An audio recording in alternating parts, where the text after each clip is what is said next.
Hello everyone, welcome to Tamil academy channel. நான் உங்கள் ஹேமலதா. இன்றைக்கி நம்ம பைத்தான் சீரீஸில் சாம்பிள் ப்ரோக்ராம்ஸ் பார்த்துட்ருக்கோம். ஸோ இந்த வீடியோவில் சில சாம்பிள் ப்ரோக்ராம்ஸ் நம்ம பார்க்க போகிறோம். ஸோ இதில் நான் என்ன பண்ண போகிறேன் அப்படின்னு கேட்டிங்கன்னா, ஸ்ட்ரிங் ஃபங்க்ஷன்ஸ் யூஸ் பண்ணி பாலிண்ட்ரோம் ஒரு நம்ம ஸ்ட்ரிங்கு கொடுத்தோம்னா அது பாலிண்ட்ரோமா இல்லையா அப்படின்றத நம்ம பார்க்க போகிறோம். ஸோ எல்லா லாங்குவேஜ்லேயுமே பார்த்தீங்கன்னா ஸ்ட்ரிங் ஃபங்க்ஷன்ஸும் ரொம்ப இம்பார்ட்டண்ட். எதுலேருந்துன்னு கேட்டிங்கன்னா ஜாவாலேருந்து. C++ல் கூட ஸ்ட்ரிங்குக்கு அவ்வளோ இம்பார்ட்டன்ஸ் கொடுக்கல. பட் ஜாவாலேருந்து பார்த்திங்கன்னா வரக்கூடிய எல்லா லாங்குவேஜஸ்லேயும் ஸ்ட்ரிங்குக்கு ரொம்ப இம்பார்ட்டன்ஸ் கொடுத்துருக்குறாங்க. அந்த ஸ்ட்ரிங்குக்கு நிறைய ப்ரீடிஃபைன்டு ஃபங்க்ஷன்ஸ் இருக்குது. அதனால் நம்ம ஏற்கனவே ப்ரீவியஸ் வீடியோவில் நம்ம பார்த்துருக்குறோம். ஸோ இந்த ஸ்ட்ரிங் ஃபங்க்ஷன்ஸை யூஸ் பண்ணி நிறைய ப்ரோக்ராம்ஸ், அதாவது ஃபார் எக்ஸாம்பிள்ஸ் ஒரு ஸ்ட்ரிங்கில் இருக்கக்கூடிய வவ்வல்ஸ், கான்சனன்ட்ஸ், ஒயிட் ஸ்பேசஸ் இதெல்லாம் நம்ம கேல்குலேட் பண்ணுறது, ஒரு வேர்டு வந்து ஒரு ஸ்பெஷல் வேர்டாக இல்லையா அப்படின்னு பார்க்குறது, ஒரு வேர்டு வந்து பாலிண்ட்ரோமா இல்லையா அப்படின்னு பார்க்குறது, அதே மாதிரி ரிவர்ஸில் பிரிண்ட் பண்ணுறது, எலமெண்ட்ஸை ஷார்ட்டிங் பண்ணுறது ஸ்ட்ரிங்கில். ஸோ இது எல்லாமே வந்து ஸ்ட்ரிங் ஆப்ரேஷன்ஸ் இருக்கக்கூடிய ரொம்ப பாப்புலரான கான்செப்ட்ஸ். ஸோ அதில் ஒரு வெரி இம்பார்ட்டண்ட் கான்செப்ட் தான் எதுன்னு கேட்டிங்கன்னா பாலிண்ட்ரோம். இந்த பாலிண்ட்ரோம்ன்ற வார்த்தை தெரியாத ப்ரோக்ராமர்ஸே இருக்க மாட்டாங்க.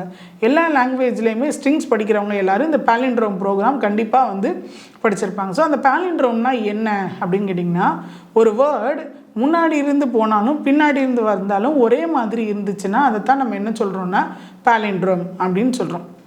அதாவது ஒரு சிங்கிள் வேர்டு தான், சிங்கிள் வேர்டு சென்டென்ஸ் கிடையாது. ஒரு சிங்கிள் வேர்டு நீங்கள் லெஃப்ட் டு ரைட் வாசித்தாலும் ரைட்டு டு லெஃப்ட் வாசித்தாலும் அது என்ன இருக்குன்னா ஒரே மாதிரி இருக்கும். ஃபார் எக்ஸாம்பிள் இப்போ பாருங்கள், மேடம் அப்படின்னு எடுத்துக்கிட்டிங்கன்னா MADAM, லெஃப்ட் டு ரைட் வாசித்தாலும் அதுதான். ரைட்டு டு லெஃப்ட் வாசிச்சிங்க MADAM, அதுவும் என்னதுன்னு கேட்டிங்கன்னா மேடம் தான். ஃபார் எக்ஸாம்பிள் மலையாளம் எடுத்துக்கிட்டிங்கன்னா அதுவும் அப்படி தான், MALAYAM. அந்த பக்கத்துலேருந்து வாசிச்சிங்கனாலும் இது மலையாளம் தான். ஸோ அப்போ இது வந்து ஒரு பாலிண்ட்ரோம் வேர்ட்ஸ். அதே மாதிரி லிரில் சோப் யூஸ் பண்ணி முந்தையெல்லாம் நல்ல விளம்பரம் வரும், லிரில் சோப். அது வந்து பார்த்திங்க அப்படின்னா LIRIL, இதை நீங்கள் திருப்பி வாசித்தாலும் LIRIL தான் வரும். சரிங்களா? ஸோ இந்த மாதிரி இருக்கக்கூடிய வேர்ட்ஸ் தான் நம்ம என்ன சொல்கிறோம் அப்படின்னு சொன்னிங்கன்னா ஸ்பெஷல் வேர்ட்ஸ், பாலிண்ட்ரோம் வேர்ட்ஸ் அப்படின்னு நம்ம சொல்கிறோம். ஸோ நம்ம இங்கே இந்த ப்ரோக்ராமில் என்ன செக் பண்ண போகிறோம், நம்ம ஒரு வேர்டிங்ஸ் கொடுக்க போகிறோம். அந்த வேர்டிங் வந்து பாலிண்ட்ரோமா இல்லையா அப்படின்றத நம்ம பார்க்க போகிறோம். இங்கே வந்து நான் வந்து ப்ரீடிஃபைன்டு ஃபங்க்ஷன்ஸ் யூஸ் பண்ணியிருக்கேன்.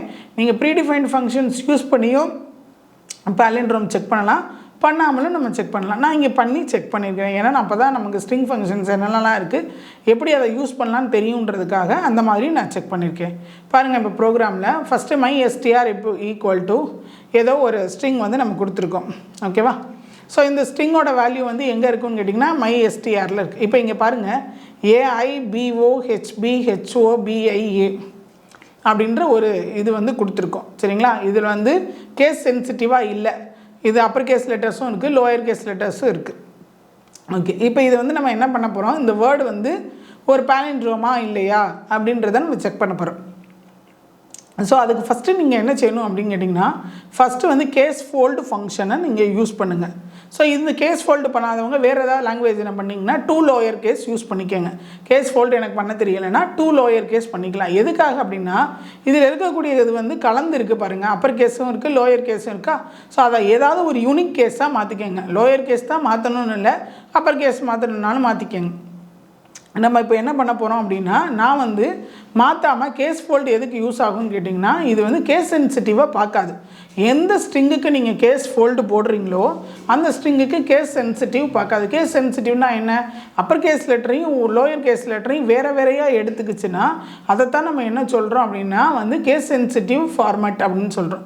ஸோ இப்போ நான் அதை எடுத்துக்கக்கூடாதுன்றதுக்காக கேஸ் ஃபோல்டு ஃபங்க்ஷனை கால் பண்ணுறேன். ஸோ இந்த MyStrல இருக்கக்கூடிய வேல்யூ இப்போ என்ன ஆயிரும்னு கேட்டிங்கன்னா, கேஸ் இக்னோராக பண்ணிடும். கேஸ் வந்து அதில் இக்னோர் பண்ணி எங்கே ஸ்டோர் பண்ணிது, அந்த MyStrல ஸ்டோர் பண்ணிடுது. இப்போ நான் என்ன பண்ணுறேன் அப்படின்னா, இந்த ஸ்ட்ரிங்கை நான் ரிவர்ஸ் பண்ணி ஒரு வேரியபிளில் ஸ்டோர் பண்ண போகிறேன். ஏன்னா நம்ம பாலிண்ட்ரோம்னா என்ன சொன்னோம், லெஃப்ட் டு ரைட்டு பார்த்தாலும் ரைட்டு டு லெஃப்ட் பார்த்தாலும் ஒரே மாதிரி இருக்கணும். அப்போ நான் இதை ரிவர்ஸ் பண்ணிட்டேன் அப்படின்னா இது என்ன ஆயிரும் அப்படின்னா, ரைட்டில் இருக்கிறதெல்லாம் லெஃப்ட்டுக்கு வந்துடும், லெஃப்ட்டில் இருக்கிறதெல்லாம் ரைட்டுக்கு போயிடும்.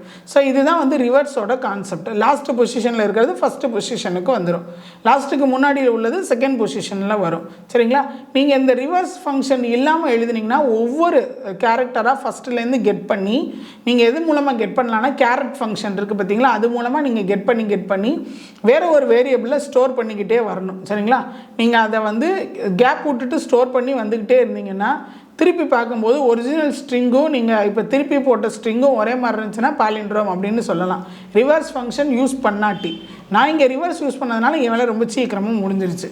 சரிங்களா, இதுவும் நீங்கள் தெரிஞ்சுக்கோங்க. ஸோ அப்போ என்ன பண்ணிட்டேன்னு பாருங்கள், ரிவர்ஸ்ட் ஆஃப் மை எஸ்டிஆர். அப்போ என்ன ஆயிரும்னா, ஸோ இந்த கேபிட்டல் லெட்டர் ஏ முன்னாடி வந்துடும், அடுத்து இந்த ஸ்மால் லெட்டர் ஐ அடுத்து வந்துடும், அப்படியே இது ரைட்டு டு லெஃப்ட்டு திரும்பிடும். எதில் நான் ஸ்டோர் பண்ணியிருக்கேன் அப்படின்னா ஆர்விஇ எஸ்டிஆர் அப்படின்றதில் நான் ஸ்டோர் பண்ணியிருக்கேன். மை எஸ்டிஆரில் நம்ம நார்மல் ஸ்ட்ரிங் இருந்துச்சு, இந்த ஸ்ட்ரிங்கை ரிவர்ஸ் பண்ணி நான் எதில் ஸ்டோர் பண்ணியிருக்கேன், ஆர்விஇ எஸ்டிஆரில் ஸ்டோர் பண்ணியிருக்கேன். ஸோ இப்போ அடுத்தது என்ன அப்படின்னு பார்த்தீங்கன்னா, if list of my STR equal to list of rev STR. இப்போ நம்ம என்ன செக் பண்ணுறோம் அப்படின்னா, இந்த நார்மல் ஸ்ட்ரிங்கில் இருக்கிறதும் இந்த ரிவர்ஸ் ஸ்ட்ரிங்கில் இருக்கிறதும் ஒரே மாதிரி இருந்துச்சுன்னா அது வந்து பாலிண்ட்ரோம், அப்படி இல்லாட்டி இது பாலிண்ட்ரோம் இல்லை அப்படின்றது தான் நம்ம சொல்ல போகிறோம். பாருங்கள், இப்போ நான் இது எதுக்காக லிஸ்ட்டாக மாற்றிருக்கிறேன் அப்படின்னா, வேர்ட்ஸ் வந்து தனித்தனியாக நீங்கள் செக் பண்ணணும், கேரக்டர்ஸ் வந்து தனித்தனியாக செக் பண்ணணுன்றதுக்காக இது நான் லிஸ்ட்டாக மாற்றிருக்கிறேன். சரிங்களா, ஓகே. டேரெக்டாக ஸ்ட்ரிங் கம்பேரிசன் பண்ணாமல், இல்லாட்டி நீங்கள் ஸ்ட்ரிங் ஈக்குவல்ஸ் ஃபங்க்ஷனும் இங்கே யூஸ் பண்ணிக்கலாம். இந்த my STR dot equals of RVE STR அந்த இதுவும் நீங்கள் யூஸ் பண்ணிக்கலாம். அப்படி இல்லாட்டி லிஸ்ட்டாக போட்டிங்கன்னா ஒவ்வொரு கேரக்டராக என்ன செய்யணும், இந்த ரெண்டு ஸ்ட்ரிங்கில் இருக்கிறதும் கம்பேர் ஆகும். அதாவது இப்போ மை எஸ்டிஆரில் ஃபஸ்ட்டு வந்து ஸ்மால் லெட்டர் ஏ இருக்கும், ரிவர்ஸ் எஸ்டிஆரில் ஃபஸ்ட்டு வந்து என்ன இருக்கும், கேபிட்டல் லெட்டர் ஏ இருக்கும். நம்ம கேஸ் ஃபோல்டு ஃபங்க்ஷன் கால் பண்ணதுனால ரெண்டுமே கேஸ் இக்னோர் பண்ணிடும், அப்போ ட்ரூ வந்துடும். அடுத்து இங்கே ஸ்மால் லெட்டர் ஐ, இங்கே கேபிட்டல் லெட்டர் ஐ இருக்கும், அங்கே ஸ்மால் லெட்டர் ஐ இருக்கும், இதுக்கும் ட்ரூ வரும். அப்படி இந்த மை எஸ்டிஆரில் இருக்கிற ஒவ்வொரு கேரக்டரும் இந்த ரிவர்ஸ் எஸ்டிஆரில் இருக்கக்கூடிய ஒவ்வொரு கேரக்டரோடையும் மேட்ச் ஆகும். எல்லாமே மேட்ச் ஆயிடுச்சுன்னா இந்த இஃப் கண்டிஷன் வந்து ட்ரூ ஆயிரும். என்ன உங்களுக்கு பிரிண்ட் ஆகும்னா அந்த ஸ்ட்ரிங் இஸ் பாலிண்ட்ரோம்னு வரும். அப்படி ஏதாவது ஒரு கேரக்டர் கூட மிஸ் ஆயிடுச்சுன்னா நமக்கு வந்து இது பாலிண்ட்ரோம் கிடையாது, இட் இஸ் நாட் அ பாலிண்ட்ரோம்னு நமக்கு சொல்லிடும். ஓகேவா, பாருங்கள், நம்ம ரன் பண்ணி பார்க்கலாம். ஸோ நம்ம கொடுத்தது வந்து என்னது, பாலிண்ட்ரோம். ஏன்னா நீங்கள் இதில் நல்லா பாருங்கள், எக்ஸாம்பிளில் நமக்கு இங்கே கேஸ் வந்து மாற்றி மாற்றி இருக்கிறனால அப்படி தெரியுது. இங்கே ஏன் இருக்கா, பின்னாடியிலேருந்து பாருங்கள், இங்கேயும் ஏன் இருக்குது, இங்கே ஐ இருக்கா கேபிட்டல் லெட்டர், அங்கே ஸ்மால் லெட்டர் ஐ இருக்குது. நம்ம கேஸ் ஃபோல்டு பண்ணதுனால கேஸை வந்து இப்போ பெருசாக கன்சிடர் பண்ணாது. அடுத்து இங்கேயும் பி இருக்குது, இங்கேயும் பி இருக்குது, அடுத்து ஓ இருக்குது, இங்கேயும் ஓ இருக்குது, அடுத்து இங்கேயும் என்ன இருக்குது, ஹெச் இருக்குது, இங்கேயும் ஹெச் இருக்குது, அப்போ பி நடுவில் இருக்குது. ஸோ இதை நீங்கள் திருப்பி போட்டாலும் இதே தான் வரும். சரிங்களா, ஸோ அதனால் இதை வந்து நம்ம என்னது தான், பாலிண்ட்ரோம் ஸ்ட்ரிங்கு தான். இப்போ நான் இது வேறு ஏதாவது கொடுக்குறேன்னு வச்சுக்கோங்க, இப்படி நான் கொடுத்துருக்குறேன். ஸோ இது வந்து என்னது, ஒரு நார்மல் ஸ்ட்ரிங். பாருங்கள், it is not a palindrome அப்படின்னு நமக்கு சொல்லிடுச்சு. ஓகேவா, ஏன்னா மிஸ் மேட்ச் ஆயிரும், பின்னாடியிலேருந்து வர்றப்ப வேறு ஒரு ஸ்ட்ரிங் வர்றதுனால இது வந்து நமக்கு என்ன இல்லை, பாலிண்ட்ரோம் இல்லை. அப்போ பாலிண்ட்ரோம் என்னதுன்னு கேட்டிங்கன்னா, நீங்கள் ஒரு வேர்டு தான், ஒரு சென்டென்ஸ் கிடையாது. ஒரு வேர்டை வந்து முன்னாடி இருந்து ட்ராவல்ஸ் பண்ணாலும் பின்னாடி இருந்து ட்ராவல்ஸ் பண்ணாலும் ஒரே லெட்டர்ஸ் வந்துச்சுன்னா தட் இஸ் அ பாலிண்ட்ரோம். அதுக்கு நீங்கள் ரிவர்ஸ் கான்செப்ட் யூஸ் பண்ணி, ஸ்ட்ரிங்கில் இருக்கக்கூடிய ரிவர்ஸ் கான்செப்ட் யூஸ் பண்ணி நீங்கள் பண்ணலாம். அப்படிலாட்டி ஒவ்வொரு கேரக்டராக கெட் பண்ணி பின்னாடியிலேருந்து ஸ்டோர் பண்ணிகிட்டே வந்துட்டு ரெண்டும் ஒரிஜினல் ஸ்ட்ரிங்கையும் ரிவர்ஸ் பண்ண ஸ்ட்ரிங்கையும் நீங்கள் கம்பேர் பண்ணிக்கலாம். ஸோ இந்த ரிவர்ஸ்ட் ஆப்ரேஷனை நீங்கள் ப்ரீடிஃபைன்டு ஃபங்க்ஷன் மூலமாக கால் பண்ணிக்கலாம், நீங்களாகவும் இஃப் கண்டிஷன் யூஸ் பண்ணி எழுதிக்கலாம், எதுனாலும் நீங்கள் செஞ்சுக்கலாம். கடைசியில் இது ரெண்டும் ஈக்குவலான்னு செக் பண்ணிட்டீங்கன்னா, ஈக்குவலாக இருந்துச்சுன்னா அது பாலிண்ட்ரோம், இல்லைன்னா அது பாலிண்ட்ரோம் இல்லை, அவ்வளோதான். ஸோ நெக்ஸ்ட்டு ப்ரோக்ராம் நம்ம பார்க்க போகிறது, நம்ம கொடுக்குற வேர்ட்ஸை வந்து ஆல்ஃபபெட்டிக்கல் ஆர்டரில் நம்ம அரேஞ்ச் பண்ண போகிறோம், ஷார்ட்டிங் ப்ராசஸ் பண்ண போகிறோம். ஸோ இந்த ஷார்ட்டிங் அப்படிங்கிறது எல்லா கான்செப்ட்லேயும் நீங்கள் பண்ணலாம், அரேயில் பண்ணலாம், ஸ்ட்ரிங்கில் பண்ணலாம், லிஸ்ட்டில் பண்ணலாம், எல்லாத்துலேயுமே நீங்கள் பண்ணலாம். எங்கெல்லாம் கலெக்ஷன்ஸ் ஆஃப் வேல்யூஸ் இருக்கோ அங்கங்கெல்லாம் நீங்கள் என்ன பண்ணலான்னு கேட்டிங்கன்னா ஷார்ட் பண்ணலாம். சரிங்களா, ஸோ இப்போ இங்கே பாருங்கள் என்ன கொடுத்துருக்கோம், my STR equal to hello this is an example with the case letters அப்படின்ற ஒரு வேல்யூ கொடுத்துருக்குறேன். சரிங்களா, ஸோ மை எஸ்டிஆரில் இந்த வேல்யூ நமக்கு இருக்குது. அப்படி இல்லாட்டி நீங்கள் யூசர்கிட்டேருந்து கூட நீங்கள் இன்புட் வாங்கிக்கலாம். இப்போ நம்ம என்ன பண்ணுறோம், இவங்க வந்து என்ன சொல்லியிருக்காங்க, இந்த வேர்ட்ஸை வந்து ஆல்ஃபபெட்டிக்கலாக பிரிக்கணும். இது வந்து ஒரு சென்டென்ஸாக இருக்குது. இதில் ஹலோங்கிறது ஒரு வேர்டு, திஸ் அப்படிங்கிறது ஒரு வேர்டு, இஸ் அப்படிங்கிறது ஒரு வேர்டு, ஆன் ஒரு வேர்டு, எக்ஸாம்பிள் ஒரு வேர்டு, வித் ஒரு வேர்டு. இது வந்து ஒவ்வொரு சிங்கிள் வேர்டுன்றதை நம்ம எப்படி ஐடென்டிஃபை பண்ணுறோம், ஒவ்வொரு வேர்டுக்கு நடுவுலேயும் நம்ம ஆட்டோமேட்டிக்காக என்ன விட்டுருப்போம், நடுவில் ஒரு கேப், அதாவது ஒயிட் ஸ்பேஸ் வந்து நம்ம விட்டுருப்போம். அதை வச்சு தான் நம்ம என்ன சொல்கிறோம், இதெல்லாம் தனித்தனி வார்த்தைகள் அப்படின்னு நமக்கு சொல்கிறோம். ஸோ ஹெலோ வந்து ஒரு தனி வார்த்தை, திஸ் வந்து ஒரு தனி வார்த்தை, இஸ் வந்து ஒரு தனி வார்த்தை, ஆன் ஒரு தனி வார்த்தை. இப்போ இது எல்லாத்தையும் நம்ம என்ன பண்ணுறோன்னா ஆல்ஃபபெட்டிக்கல் ஆர்டர் படி அரேஞ்ச் பண்ண போகிறோம்.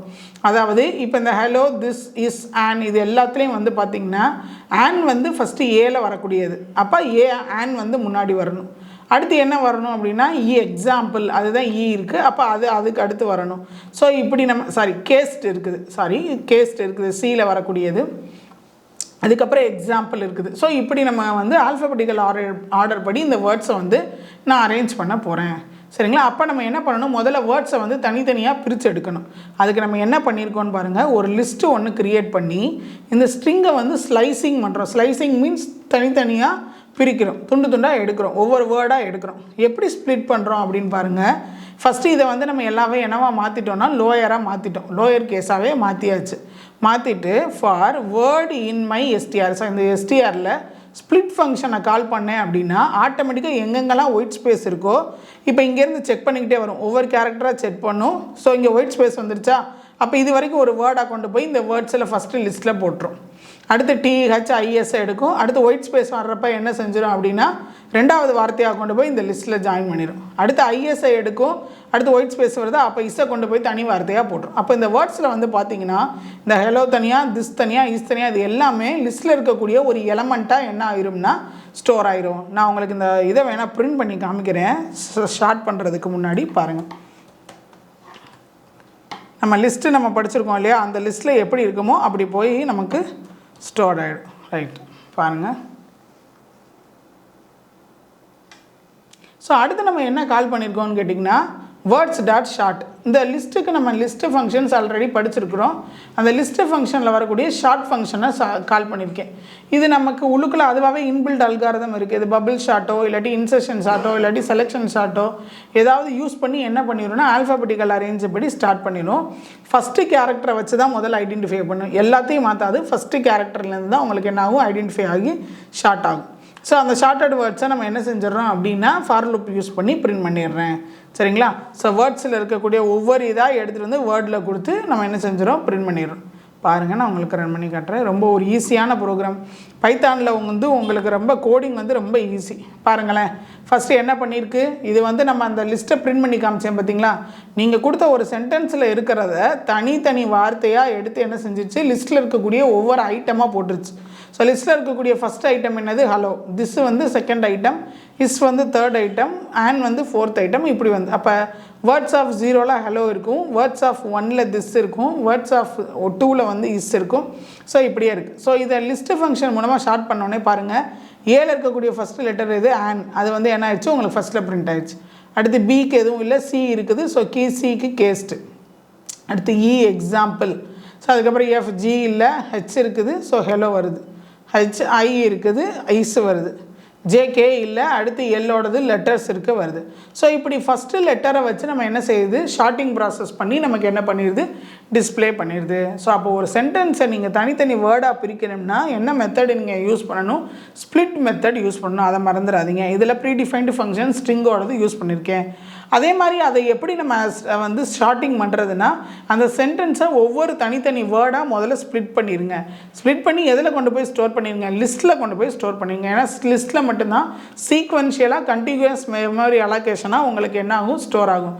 இந்த பெஸ்ட் ஆஃப் 4ல் வந்து லிஸ்ட்டு வந்து எல்லாத்துக்குமே ரொம்ப சூட்டபிள் ஆகும். ஏன்னா சீக்வென்ஷியலாக இருக்கும், அது மியூட்டபிள், நம்ம என்னன்னாலும் பண்ணிக்கலாம். சரிங்களா? ஸோ அதனால் லிஸ்ட்டில் கொண்டு போய் ஸ்டோர் பண்ணிவிட்டு லிஸ்ட்டோட ஷார்ட்டு, அது ஷார்ட்டுன்னு ஆல்ரெடி ப்ரீடிஃபைன்டு ஃபங்க்ஷன் லிஸ்ட்டுக்கு இருக்குது, அதை நான் கால் பண்ணிட்டேன். ஸோ கால் பண்ணோன்னே என்ன ஆயிடுச்சு அப்படின்னு கேட்டிங்கன்னா இந்த எலமெண்ட்ஸ் எல்லாமே ஆல்ஃபபெட்டிக்கல் ஆர்டரில் உங்களுக்கு அரேஞ்ச் ஆகிடுச்சு. ஓகேவா? ஸோ இது வந்து ஒரு ஸ்ட்ரிங் கான்செப்டில் நம்மளோட வேர்ட்ஸை அரேஞ்ச் பண்ணக்கூடிய ஒரு ப்ரோக்ராம். ஸோ நெக்ஸ்ட் ப்ரோக்ராம் நம்ம பார்க்குறது வந்து மேத்தமெட்டிக்கல்ஸில் இருக்கக்கூடிய சில செட் ஆப்ரேஷன்ஸ். செட்டுன்னு ஒரு கான்செப்ட் வந்து மேக்ஸில் நம்ம எல்லாருமே படிச்சிருப்போம். செட்டு படிக்காதவங்க யாருமே இருக்க முடியாது. ஃப்ரம் 9th ஆன்வர்ட்ஸ் நம்ம படிக்கிறோம். செட்டுனா எப்படி இருக்கும், கலெக்ஷன் ஆஃப் வேல்யூஸ் வந்து கர்லி பிரேசஸ்குள்ளே போடுவோம், யூனியன், இன்டர்செக்ஷன், வென்டயகிராமில் மார்க் வாங்காதவங்க யாருமே கிடையாது. எவ்வளோ கஷ்டமாக இருந்தாலும் மேக்ஸில் வென்டயகிராமில் மார்க் வாங்கிடுவாங்க. ஸோ அந்த வென்டயகிராம் போடுற கான்செப்ட் நமக்கு தெரியும். ஏன்னா வரவே இல்லைனாலும் 4 முட்டையை போட்டு விட்ருவோம், 3 முட்டையை. சரிங்களா? ஸோ அந்த மாதிரி செட்ஸில் இருக்கக்கூடிய அந்த union, intersection, symmetric difference, normal difference, இதெல்லாம் எப்படி பைத்தான் ப்ரோக்ராமில் நம்ம இம்ப்ளிமெண்டேஷன்ஸ் வந்து கொடுக்கறது அப்படின்றத இந்த ப்ரோக்ராமில் பார்க்க போகிறோம். பாருங்கள், இப்போ நான் ஃபஸ்ட்டு என்ன பண்ணியிருக்கேன், நமக்கு செட்டு க்ரியேட் பண்ணுறதுக்கு ஆல்ரெடி பில்டின் டேட்டா டைப் பைத்தானில் இருக்குது செட்டு.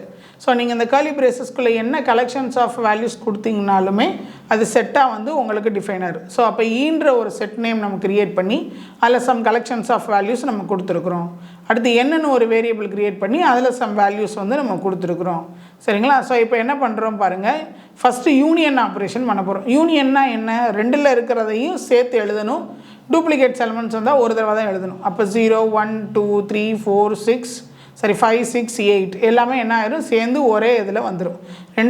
ரெண்டு செட்டில் இருக்கிற எலமெண்ட்டையும் நீங்கள் சேர்த்து எழுதுனீங்கன்னா அதுதான் நமக்கு என்னது, யூனியன் ஆப்ரேஷன். சரிங்களா? ஸோ அடுத்து வந்து இன்டர்செக்ஷன். இந்த யூனியன் எப்படி நம்ம அப்டைன் பண்ணுறது ப்ரோக்ராம்லனா, இந்த ஒரே ஒரு பைப்பு சிம்பிள், இந்த பைப்பு சிம்பிள் அப்படின்னு சொல்லுவோம், இந்த என்ட்ரி கீக்கு மேலே இருக்கும் உங்களுக்கு. சரிங்களா? ஸோ அந்த பைப் சிம்பிள் நீங்கள் யூஸ் பண்ணணும். பாருங்கள், எந்த ரெண்டு செட்டுக்கு நீங்கள் யூனியன் பண்ண போகிறீங்களோ அந்த செட் நேமுக்கு நடுவில் நீங்கள் என்ன பண்ணணும், அந்த பைப் சிம்பிளை போடணும். சரிங்களா? ஸோ அப்போ என்ன ஆயிரும், இது யூனியன் கலெக்ஷனாக உங்களுக்கு பிரிண்ட் ஆயிரும். அடுத்தது பாருங்கள், இன்டர்செக்ஷனுக்கு நம்ம யூஸ் பண்ணக்கூடிய சிம்பிள் என்னென்னா ஆம்பர்சன்ட் சிம்பிள். சரிங்களா? ஆண்டுன்னு சொல்லுவோம். அண்டுனா கூட 2 ஆம்பர்சன்ட் வரும். ஸோ இது வந்து ஆம்பர்சன்ட் சிம்பிள் நம்ம யூஸ் பண்ணுறோம். ஸோ இன்டர்செக்ஷன் என்ன செய்யும், ரெண்டு செட்டில் இருக்கக்கூடிய காமன் எலமெண்ட்ஸை மட்டும் எடுத்துகிட்டு வரும். ஸோ அப்போ இதில் ரெண்டுலையும் எது காமனாக இருக்குது, 2ம் 4ம் காமனாக இருக்குது. ஸோ அப்போ இதோட ரிசல்ட் வந்து 2,4ன்னு வரும். சரிங்களா? அடுத்து பாருங்கள், பிரிண்ட் டிஃபரன்ஸ் அப்படின்னு என்னென்னு கேட்டிங்கன்னா, இப்போ ஈக்கும் என்னுக்கும் டிஃபரன்ஸ் எடுக்கிறேன்னா ஈலையும் எண்ணிலையும் காமனான உள்ள எலமெண்ட்ஸை ஈல விட்டுட்டு மிச்ச எலமெண்ட்ஸை மட்டும் எடுக்கும். அதாவது இப்போ இங்கே பாருங்கள், ஈக்கும் எண்ணுக்கும் காமனாக எந்த எலமெண்ட்ஸ் இருக்குது, 2ம் 4ம் இருக்குது. அது போக ஈல என்ன மிச்ச எலமெண்ட் இருக்குது, 0 6 8. இது வந்து உங்களுக்கு என்ன ஆகும்னா டிஃப்ரென்ஸாக வரும். இதே இது சிமெட்ரிக் டிஃபரன்ஸ் அப்படின்னு எடுத்துக்கிட்டிங்க அப்படின்னா, ரெண்டுலேயும் காமனாக உள்ளது போக ரெண்டு செட்லேயும் மிச்சம் உள்ள எலமெண்ட், அதாவது 0 6 8 1 3 5 அப்படின்னு உங்களுக்கு வரும். பாருங்கள், நான் சொன்ன அவுட்புட் உங்களுக்கு வந்திருக்குதா அப்படின்றத நம்ம பார்க்கலாம். ஸோ சிமெட்ரிக் டிஃபரன்ஸ்க்கு நம்ம யூஸ் பண்ணக்கூடிய சிம்பிள் பாருங்கள், கேப் சிம்பிள். நம்ம இந்த பவருக்கெலாம் இந்த சிம்பிள் தான் யூஸ் பண்ணுவோம். அதாவது நம்ம ஐடென்டிஃபை பண்ணுறதுக்கு சிஸ்டமில் பவருக்கு இது யூஸ் பண்ணுவோம். ஆனால் நம்ம பைத்தானில் பவருக்கு 2 ஆஸ்ட்ரிச் வந்து நம்ம இங்கே யூஸ் பண்ணுறோம். ஸோ இது வந்து கேப் சிம்பிள் அப்படின்னு நமக்கு சொல்லுவாங்க. இந்த கேப் சிம்பிள் நீங்கள் போடணும். இது வந்து என்னன்னு கேட்டிங்கன்னா சிமெட்ரிக் டிஃபரன்ஸ். ஓகேவா? பாருங்கள், நம்ம ரன் பண்ணி பார்க்கலாம். பாருங்கள், யூனியன் வந்து எல்லா வேல்யூவும் சேர்ந்து வந்துச்சு. பட் ரிப்பீட்டட் வேல்யூஸ் வந்து 2 தடவை அப்பியர் ஆகாது. இப்போ இந்த இ செட்லையும் 2 இருந்துச்சு, 2 இருந்துச்சு, என் செட்லையும் இருந்துச்சு. அப்போ 2 தடவைக்கு பதில் ஒரு தடவை தான் வந்திருக்கு.